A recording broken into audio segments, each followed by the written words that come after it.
आज वस्त्र विज्ञान की हम लोग सेकेंड क्लास पढ़ेंगे।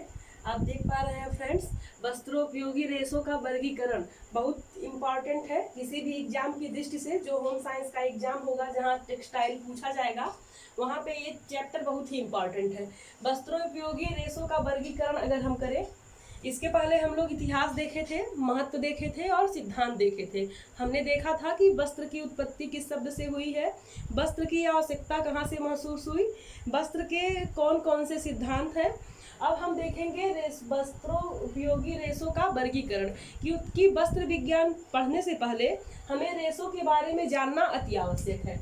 रेशा क्या है, सबसे पहले हम इसको जानेंगे कि रेशा क्या है। तो रेशा कह सकते हैं या तंतु कह सकते हैं। रेशा क्या है? रेशा वस्त्रों की मूल इकाई है। रेशा कहें या फिर तंतु कहें, ये वस्त्रों की मूल इकाई है। तो इसका उद्गम कहाँ से हुआ है फ्रेंड्स? अगर इसके उद्गम की बात करें तो ये अभी हम लोग जब पांच अवस्थाएं देखे थे तो हम लोगों ने देखा था कि जो कृषि स्टेज था, फार्मिंग स्टेज, कृषि अवस्था, वहां से प्राकृतिक रेशों का उद्गम हुआ। तो उसके बाद ये रेशा, ये तंतु, एक ही बात है, रेशा या तंतु। अगर इसके वर्गीकरण की बात करें तो रेशे या तंतु से बनेगा सूत, सूत से बनेगा वस्त्र, वस्त्र से बनेगा पहनने योग्य वस्त्र। हम लोग स्टेप बाय स्टेप समझने की कोशिश करेंगे, ठीक है। अब देखिए फ्रेंड्स, रेशा कौन सा होता है? जो हमको डायरेक्ट मिलता है, जो हमको पेड़ से प्राप्त हो जाए या कहीं से भी प्राप्त हो जाए, पेड़ से प्राप्त हो जाए या फिर कृत्रिम रेशे होते हैं, प्राकृतिक रेशे होंगे। और कहाँ से प्राप्त होंगे? कृत्रिम रेशे मिलेंगे या फिर प्राकृतिक रेशे। जो सबसे छोटी इकाई होगी, मूल इकाई होगी, वो होगी तंतु। तंतु या रेशा कह सकते हैं इसको, रेशा। रेशे से बनेगा सूत, ये स्पिनिंग होगा यानी कताई होगा, कताई के दौरान बन जाएगा ये धागा, धागे से बन जाएगा वस्त्र। वस्त्र जो होगा इस पे जो लूम पे चढ़ेगा या करघे पे चढ़ेगा तो ताना वाना की प्रक्रिया होगी तो वस्त्र बनेगा। अब वस्त्र ये ग्रे गुड्स कहलाएगा, ग्रे गुड्स, ये वस्त्र ग्रे गुड्स कहलाएगा फ्रेंड्स, क्योंकि ये पहनने योग्य वस्त्र नहीं है। अब इस ग्रे गुड्स पे परिसज्जा की जाएगी फ्रेंड्स, इस ग्रे गुड्स पे परिसज्जा की जाएगी। अब ये परिसज्जा के बाद बन जाएगा पहनने योग्य वस्त्र। जब ग्रे गुड्स होगा, परिसज्जा की जाएगी, उसके बाद ये बन जाएगा पहनने योग्य वस्त्र। ये 4 स्टेप होते हैं, ठीक है। अगर हम रेशों के आगे देखें, ये रेशा, रेशे से बन गया धागा, धागे से बन गया वस्त्र और वस्त्र से बन गया पहनने योग्य वस्त्र। हम लोग जब आगे पढ़ेंगे वस्त्र विज्ञान को तो इसका स्टेप हम लोग स्टेप बाय स्टेप समझेंगे। अगर अब देखें कि रेशों का वर्गीकरण, तो इसको जो है 2 आधार पे बांटा गया है। एक लंबाई के आधार पे,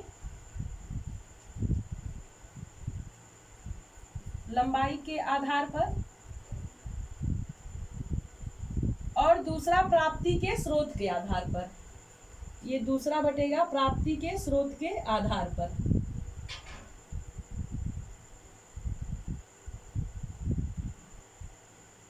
या प्राप्ति के आधार पे भी कह सकते हैं, प्राप्ति का स्रोत कह सकते हैं, प्राप्ति के आधार पे कह सकते हैं। प्राप्ति के आधार पर, लंबाई के आधार पर और प्राप्ति के आधार पर। रेशों का हम अगर देखें वर्गीकरण तो इसको 2 आधार पे देखेंगे। लंबाई के आधार पे इसके 2 प्रकार होते हैं। एक आप जान रहे हैं, एक छोटे रेशे होंगे और एक बड़े रेशे होंगे। लेकिन अगर हम वस्त्र विज्ञान की बात करें तो उसको अलग अलग नाम दिया गया है। जो छोटे रेशे होंगे इनको हम कहते हैं स्टेपल फाइबर। छोटे रेशे को हम कहते हैं स्टेपल फाइबर या लघुकार रेशा या लघु रेशा, कुछ भी कह सकते हैं। और बड़े रेशे को हम कहते हैं फिलामेंट या दीर्घाकार फाइबर, फिलामेंट। ये होता है लंबाई के आधार पे 2 प्रकार, एक फिलामेंट, दूसरा स्टेपल। बार बार पूछता है तो फिलामेंट होता है दीर्घाकार रेशा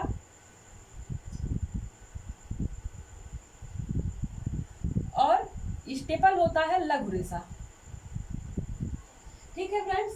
अब देखिए, जो फिलामेंट होगा, जो फिलामेंट रेशा होगा, ये प्राकृतिक जगत की अगर बात की जाए तो सिर्फ इसमें एक ही, प्राकृतिक जगत में सिर्फ एक ही फिलामेंट रेशा मिलता है, वो है रेशम। फिलामेंट रेशे की लंबाई 18 से 20 इंच होती है फ्रेंड्स। फिलामेंट रेशे की लंबाई 18 से 30 इंच होती है। और स्टेपल फाइबर की अगर बात करें, स्टेपल रेशे की बात करें, तो ये मिनिमम आधा इंच या कह सकते हैं कम से कम आधा इंच, और आधा इंच से लेकर के 18 इंच तक भी इसकी लंबाई हो सकती है, जिसे हम कहेंगे स्टेपल फाइबर। तो लंबाई के आधार पे फाइबर दो प्रकार के, एक स्टेपल फाइबर, दूसरा फिलामेंट फाइबर। फिलामेंट 18 से 30 इंच हो सकता है, स्टेपल आधा इंच से 18 इंच तक हो सकता है। ये तो बात हो गई। अब फिलामेंट रेशा ये क्या होगा, ये ज्यादा लंबा होगा, तो इसकी लंबाई क्या होगी, लंबाई ज्यादा होगी। अब लंबाई ज्यादा है तो इसको हम किस में नापेंगे, मीटर में नापेंगे। इसको हम माप सकते हैं किसमें, मीटर में। और ये इसमें अभी आपको हमने बताया कि प्राकृतिक जगत में सिर्फ रेशम ही ऐसा फाइबर है, सिर्फ सिल्क ही ऐसा फाइबर है जहां से हमको फिलामेंट फाइबर मिलता है। तो ये रेशम हो गया, प्राकृतिक जगत से बस एक ही है। ठीक, अब आगे हम देखेंगे स्टेपल। स्टेपल है, अब इसकी अभी हम बताए हैं कि ये आधा इंच से लेकर के 18 तक हो सकता है। तो इसकी लंबाई कम होगी, लंबाई क्या होगी, कम होगी, जाहिर सी बात है, छोटा रेशा है। फिर इसको हम इंच में मापेंगे, इंच में माप सकते हैं। और ये प्राकृतिक में सिर्फ इसमें रेशम को छोड़कर सभी स्टेबल फाइबर होते हैं। रेशम को यानी कह सकते हैं सिल्क को छोड़कर सभी स्टेपल फाइबर होते हैं। सिल्क को छोड़कर सभी स्टेपल फाइबर होते हैं। फ्रेंड, ये याद हो गया होगा, रेशों का वर्गीकरण हम दो आधार पे कर रहे हैं, एक लंबाई के आधार पे, दूसरा प्राप्ति के आधार पर। लंबाई के आधार पे हमने इसको दो भागों में बांटा है, एक फिलामेंट, दूसरा स्टेपल। फिलामेंट फाइबर या दीर्घाकार रेशा, ये इसकी लंबाई 18 से 30 इंच हो सकती है, और इसकी लंबाई ज्यादा होगी, इसलिए हम इसको मीटर में मापेंगे। और प्राकृतिक जगत में इसमें सिर्फ रेशम ही एक ऐसा फाइबर है जिसमें हमको फिलामेंट मिलता है। और स्टेपल की बात करें तो प्राकृतिक जगत का सभी रेशा स्टेपल फाइबर होता है, ओनली रेशम को छोड़ करके। और अगर हम कृत्रिम रेशे की बात करें तो उसको हम जैसा आकार चाहे वैसा बना सकते हैं। अब हम बात करेंगे प्राप्ति के आधार पे। फ्रेंड, अभी हम बात कर रहे थे इसके पहले कि एक कृत्रिम जगत, दूसरा प्राकृतिक जगत, यहाँ पहले ही मैंने नाम ले लिया था। तो प्राप्ति के आधार पे रेशे को हम दो तरीके से प्राप्त कर सकते हैं। एक जो हमें प्रकृति प्रदत्त होगी, यानी प्रकृति से मिली होगी, एक प्राकृतिक होगा, प्राकृतिक रेशा होगा, दूसरा कृत्रिम होगा, तीसरे का भी नाम आ जाता है फ्रेंड, कहीं मिश्रित आ जाता है, कहीं मानव निर्मित आ जाता है। लेकिन हम अभी दो ही तरह के फाइबर की बात करेंगे अभी, एक प्राकृतिक, दूसरा कृत्रिम। क्योंकि फ्रेंड, रेशा अगर हम देखें ऐसे ही सामान्यतः तो दो ही जगत से प्राप्त हो सकते हैं, एक जो मानव ने बनाया है, दूसरा जो हमको प्रकृति से मिला हुआ है। प्रकृति से क्या मिले हैं, तो जमीन से जो निकल जाए, जो पेड़ों से प्राप्त हो जाए, जो जानवरों से मिल जाए। और अगर कृत्रिम की बात करें तो जितने भी रसायनों का प्रयोग करके, पेट्रोलियम, नाइट्रोजन, ऑक्सीजन, हाइड्रोजन, सबका प्रयोग करके जो भी रेशे तैयार किए जाएं वो कृत्रिम हो जाएंगे। अब इसके बाद अगर विशिष्ट रेशे की बात करें या मिश्रित रेशे की बात करें तो कहीं ना कहीं वो इन्हीं से मिल करके ही बने रहे होंगे। ठीक है, तो अभी हम दो ही रेशे की चर्चा करेंगे जो मुख्य है, एक प्राकृतिक, दूसरा होता है कृत्रिम। कंपटीशन की दृष्टि से ये बहुत ही अनिवार्य चैप्टर है। तो प्राकृतिक में कौन कौन से आएंगे, हमने यही बताया कि जो प्राकृतिक, यहाँ शायद नहीं दिख रहा होगा, हम ऊपर लिखने का प्रयास कर रहे हैं, यहाँ दिख नहीं रहा होगा। अगर रेशों के वर्गीकरण की बात करें फ्रेंड्स, ये चैप्टर बहुत इजी बन जाने वाला है। ये चैप्टर पढ़ने के बाद जो है क्वेश्चन सॉल्व करवाएंगे, तो ये चैप्टर आपको बहुत ही इजी लगने लगेगा। अभी लग रहा होगा कि कितना बोरिंग चल रहा है, लेकिन ये बोरिंग है नहीं। अभी आप जब इसको पढ़ेंगे, फिर बुक भी पढ़ेंगे, तो आपको ये चैप्टर बहुत ही इजी लगने वाला है। तो हम बात कर रहे थे, हमने समझ लिया था रेशे के वर्गीकरण में हम लोग दो तरह से बांटे थे। एक हम लोगों ने लंबाई के आधार पे बांटा था, दूसरा हम लोग प्राप्ति के स्रोत के आधार पे बांटे थे। प्राप्ति के आधार पर, प्राप्ति के आधार में भी हमने दो टाइप में बांट लिया था। एक हमने बांटा था प्राकृतिक रेशा एक हमने बांटा था प्राकृतिक रेशा, दूसरा बांटा था कृत्रिम रेशा, कृत्रिम रेशा, दूसरा बांटा था कृत्रिम रेशा। अगर प्राकृतिक की बात करें तो मैंने बताया जो हमें प्रकृति से मिली होगी वही प्राकृतिक होंगे। अब प्रकृति से हमको मिले क्या है, ठीक है, तो इसको भी हम 3 टाइप में बांट देंगे, ठीक है। एक तो मिलेगा हमको पत्ती से, दूसरा मिलेगा बीज से, और तीसरा किससे मिलेगा फ्रेंड्स, तीसरा मिल जाएगा, एक तो वनस्पति की बात हो गई, सॉरी फ्रेंड्स, प्राकृतिक में भी हम 3 टाइप में बांटेंगे। एक तो हमको मिल जाएगा वनस्पति जगत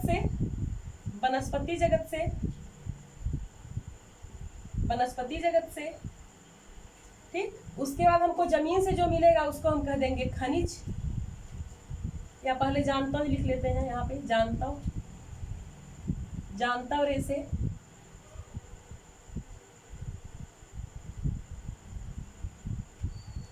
और तीसरा होता है खनिज रेसे,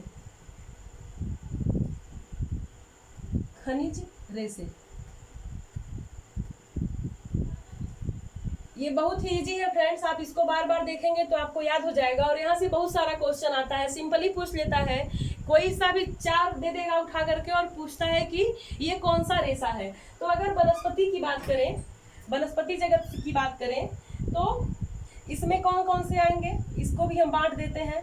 एक वनस्पति में क्या प्राप्त होगा, एक बीज से प्राप्त होगा, बीज से प्राप्त रेशे, दूसरा हमको तने से प्राप्त होगा, तने से, तीसरा पत्ती से प्राप्त होगा फ्रेंड्स, पत्ती से प्राप्त होगा, ठीक है। अब जानता रेशे की बात करें, अगर जानता रेशे कौन कौन से होते हैं तो इसमें आप जान रहे हैं 2 तरह के रेशे होते हैं। एक हमको मिलता है ऊन, और जिसे हम कहते हैं ऊन, ये आप जान रहे हैं किससे मिलता है, आप ऊन वाले चैप्टर में और डिटेल से पढ़ेंगे। और दूसरा होता है सिल्क, जिसको आप जान रहे हैं सिल्क वार्म से प्राप्त होता है, रेशम के कीड़े से प्राप्त होता है, ठीक। ये जानता रेशे हो गए। और अगर हम खनिज की बात करें तो इसमें सबसे पहला नाम सोना, फिर चांदी, फिर एस्बेस्टस,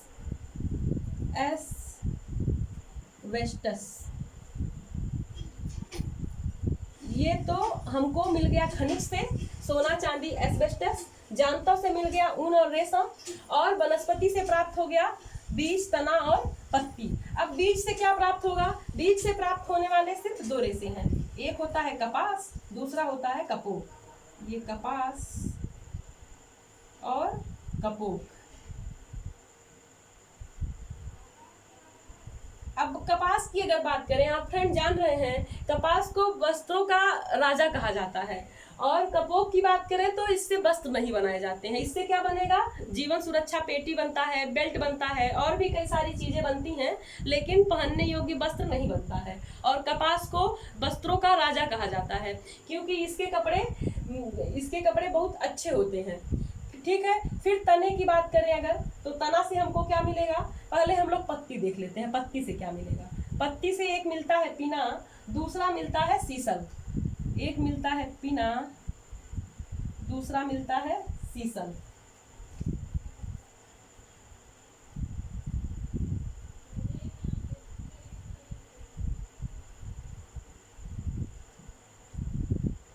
अब अगर तने की बात करें तो इससे हमको बहुत सारे रेशे प्राप्त होते हैं, जैसे हेम्प, जूट, मनीला, कोयर और बहुत से, जैसे यहाँ लिख रहे हैं। पहला नाम आ जाता है लिनन और जूट का। लिनन शायद आपको दिख रहा होगा, नहीं भी दिख रहा होगा तो आप मेरे मुंह से सुन रहे हैं, ये लिनन है। एक बार फिर बोल देते हैं, लिख भी देते हैं, लिनन।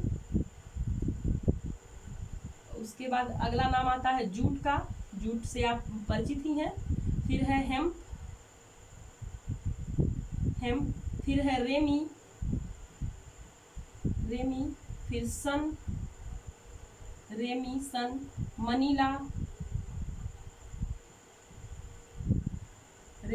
मनीला, कोयार, कोयर भी बोलते हैं इसको, कोयार भी कहीं कहीं लिखा रहता है, कोयर भी बोलते हैं, कोयार। ठीक है, ये फ्रेंड्स ये हमको मिल रहा है किससे, ये तने से मिल रहा है। ये सारे हमको किससे मिल रहे हैं, तने से मिल रहा है। एक छूट गया है अबाका, अबाका यहाँ लिख देते हैं। ये भी एक रेशा है, हर किताब में नहीं दिया रहता है, आप जाने रहिएगा, क्योंकि नेट में ये पूछा हुआ था, शायद 2017 में पूछा हुआ था, मुझे ईयर नहीं याद है, लेकिन पूछा हुआ था ये क्वेश्चन। तो आप इसको याद रखेंगे। वनस्पतिक जगत से 3 टाइप के, एक बीज से, तने से, पत्ती से। अब देखेंगे कपास, कपोक बीज से प्राप्त हो रहे हैं, और फिर तने से लिनन, अमाका, जूट, हेम, रेमी, सन, मनीला और कोयर, और पत्ती से मिल रहा है पीना और सीसल। अब पीना अगर किस पूछेंगे पीना क्या है, तो ये अनानास से प्राप्त होता है फ्रेंड्स। और अब आगे देखेंगे हम। अब प्राकृतिक रेशों में सबसे पहले हमने 3 टाइप देखा। एक हमको जो वनस्पतिक जगत से मिल रहा है, दूसरा हमको जो जानवरों से मिल रहा है, एक तो ये कीड़े से मिलता है, और ऊन किससे बनता है आप जानते ही हैं, भेड़ से बनता है, बहुत सारा भी भेड़, ऊंट, कई सारे जानवर हैं जिनसे बनता है। अब ये खनिज रेशे, खनिज भी आप जान रहे हैं जमीन से मिलता है, तो ये सब प्रकृति प्रदत्त रेशे हैं। अब अगर कृत्रिम रेशों की बात करें, कृत्रिम रेशों की बात करें फ्रेंड्स, तो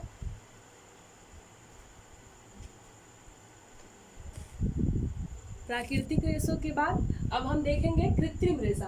कृत्रिम रेशों में भी 2 प्रकार के होते हैं, एक मानव निर्मित रेशा, दूसरा संश्लेषित या रासायनिक रेशा। अगर हम इसकी मानव निर्मित रेशे की बात करें, तो प्रथम मानव निर्मित रेशा रेयान होता है, रेयान होता है। ये जो आप देख रहे हैं इसके बाद, ये तीनों इसी के प्रकार है, इसी के प्रकार में बांटे गए हैं। मानव निर्मित रेशा रेयान होता है, इन तीनों को मिला करके रेयान ही कहा जाता है। मानव निर्मित रेशे में या रेयान के ये 3 प्रकार, पहला नाइट्रोसेल्यूलोज, दूसरा विस्कस, तीसरा कुप्रोमोनियम। तो नाइट्रोसेल्यूलोज इसके खोजकर्ता या जॉर्ज एडमस, विस्कस के बेवन क्रास वमीडर, कुप्रोमोनियम के एल.एच. देसापिसीज। जो नाइट्रोसेल्यूलोज होता है, ये बहुत पुरानी विधि है रेयान या रेशा निर्माण की। इसमें गुण नहीं होते थे, ये बहुत ज़्यादा गुणवान रेशा नहीं होता था, और इसकी निर्माण विधि काफ़ी महंगी थी, इसीलिए ये 1884 में खोजा गया। इसको लिख देते हैं, 1884 में भी ये खोजा गया जॉर्ज एडमस द्वारा। और किसी बुक में इसमें दूसरा ही नाम लिखा है, काउंट हिलेरी का नाम बिंदा सिंह जी ने बताया है। तो नाइट्रोसेल्यूलोज जॉर्ज एडमस, और 1884 में। इसमें ये गुण नहीं होता है इसमें बहुत ज़्यादा, लेकिन ये कॉस्टली बहुत ज़्यादा होता है, इसीलिए ये प्रचलन में नहीं है। ये व्ययशील होने की वजह से प्रचलन में नहीं है, व्ययशील अत्यधिक, इसलिए प्रचलन नहीं। ठीक है, इसमें गुण नहीं होता है और ये महंगा होता है, एक ही बात हुई। अब अगला देखेंगे विस्कस रेयान की। इसकी खोज जो है 1892 में इस क्रास व मीडल ने की, बेवन क्रास व मीडल ने की 1892 में।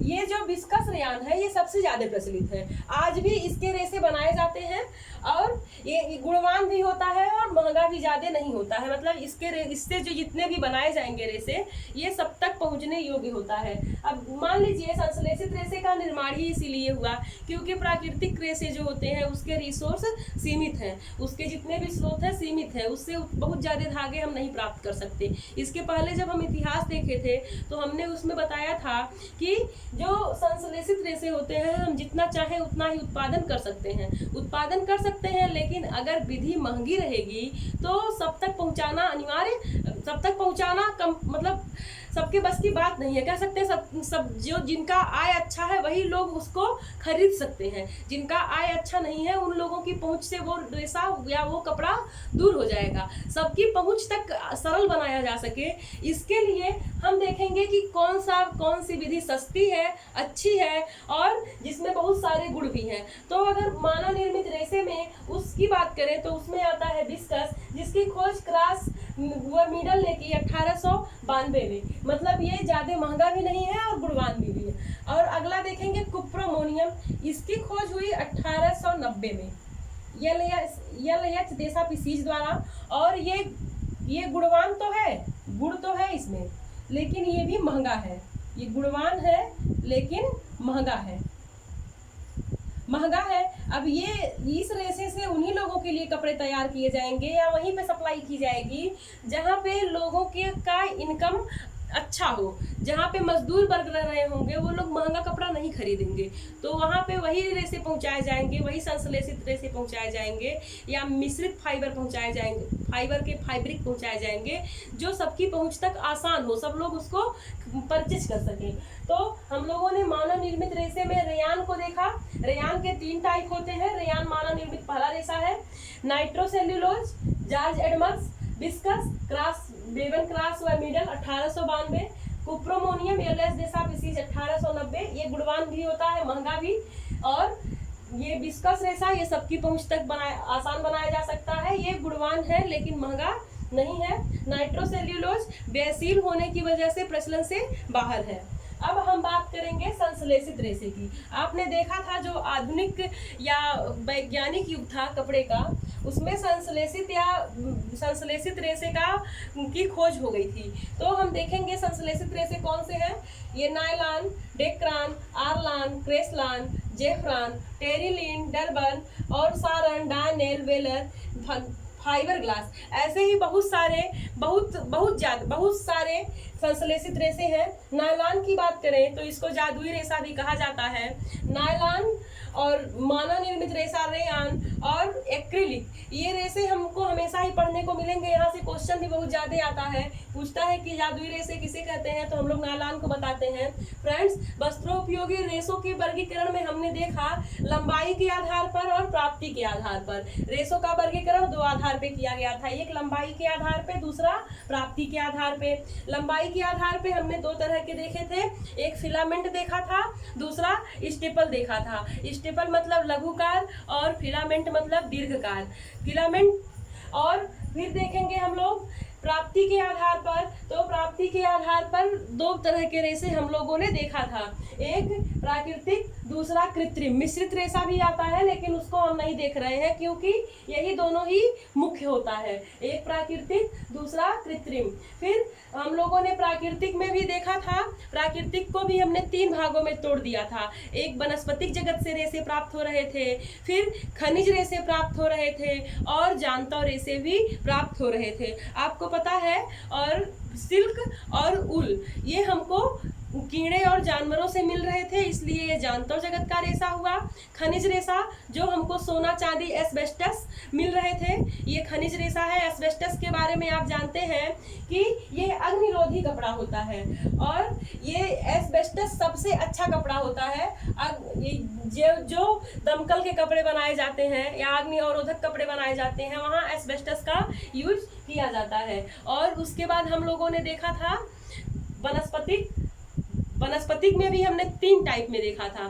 3 टाइप कौन से, एक बीज से प्राप्त हो रहा था, दूसरा तने से प्राप्त हो रहा था, तीसरा पत्ती से प्राप्त हो रहा था। तने से क्या प्राप्त हो रहा था, तने से बहुत ज़्यादा रेशा प्राप्त हो रहे थे, जैसे कि लिनन, हेम्प, जूट, मनीला, सन, कोयार, रेमी इत्यादि। और बीज से 2 टाइप के रेशे प्राप्त हो रहे थे, एक कपास, दूसरा कपोक। कपास वस्त्रों का राजा कहा जाता है, मैंने पहले ही बताया था। और कपोक से वस्त्र नहीं बनाए जाते हैं लेकिन बहुत से वस्त्र निर्मित किए जाते हैं जो हमारे गृह उपयोगी या जीवनों उपयोगी कह सकते हैं, क्योंकि कपास से जीवन सुरक्षा पेटी बनाई जाती है, बेल्ट बनाए जाते हैं और भी दरी, कालीन इत्यादि वस्त्र बनाए जाते हैं। ये तो बात हो गई बीज की। अब तने की बात अभी किए थे, हमने बताया जूट, लिनन, सन, रेमी, कोयार, मनीला, ये सब तने में आएंगे। फिर अगला पत्ती की बात करें तो उसमें 2 टाइप हम देखे थे, एक पिना देखे थे, दूसरा सीसल देखे थे। पिना में हमने देखा था, पिना किससे प्राप्त हो रहा था, अनानास से प्राप्त हो रहा था। और आप याद रखेंगे कि वनस्पति से 3 तरह से हमको रेशा प्राप्त हुआ, बीज, तना और पत्ती से। इसी तरह खनिज से भी हमने सोना, चांदी और एस्बेस्टस को देखा। और उसके बाद हम लोगों ने जो है खनिज हो गया, वनस्पतिक हो गया, और जानवरों से हम लोगों ने सिल्क और ऊल को देखा था। तो ये प्राकृतिक जगत की बात हो गई। हम रिवीजन करा दे रहे हैं, आप बार बार वीडियो देखेंगे तो आपको अच्छा ही लगेगा। आगे, प्राप्ति के आधार पर कृत्रिम रेशा।